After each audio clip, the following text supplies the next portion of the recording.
as the club search for ways to return to former glories, reminders of which are everywhere here at Old Trafford. Forward now! Regroup! Last 5 minutes, boys! Good! Yes, please!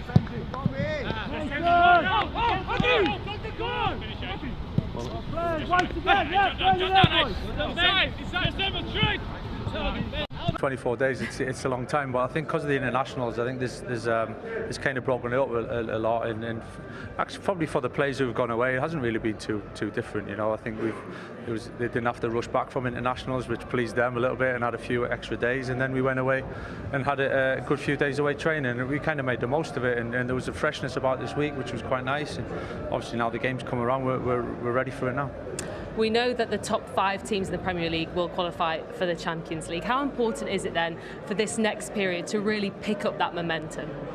Yeah, of course. I mean, every game's always important, but it's a crucial time of the season when you start coming towards the end, and it's the kind of final chapter in some ways, and when things are decided. So we've put ourselves in a good position. You know, we've done a lot of good work, and we are where we are now, and we want to try and make the most of it.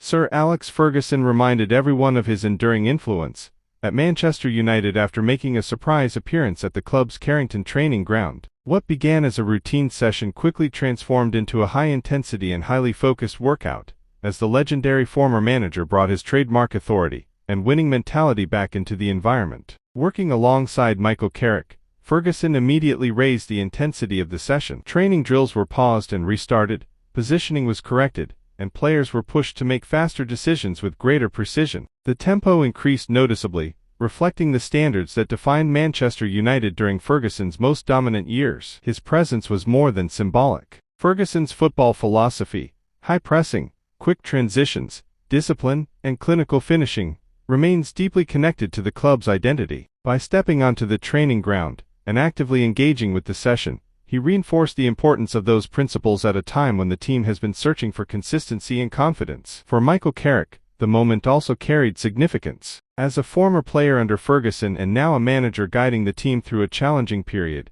having that presence beside him serves as both support and reminder of the standards expected at Manchester United. Carrick's efforts to rebuild structure and identity are strengthened by the influence of someone who shaped the club's modern legacy. Fans reacted with immediate excitement as news of Ferguson's appearance spread across social media. For many supporters, seeing him involved again sparked a sense of belief and nostalgia. His name still represents success, discipline, and the mentality required to compete at the highest level. In difficult moments, that connection to the club's most successful era carries emotional and motivational power. Of course, one training session alone cannot solve deeper issues on the pitch. Manchester United still face challenges with consistency, balance, and results. However, moments like this can shift mentality, and mentality often shapes performance more than tactics alone. The hope among supporters is that this visit represents more than a symbolic gesture, that it becomes a turning point, a reminder that standards matter, that intensity must be non-negotiable, and that the identity of Manchester United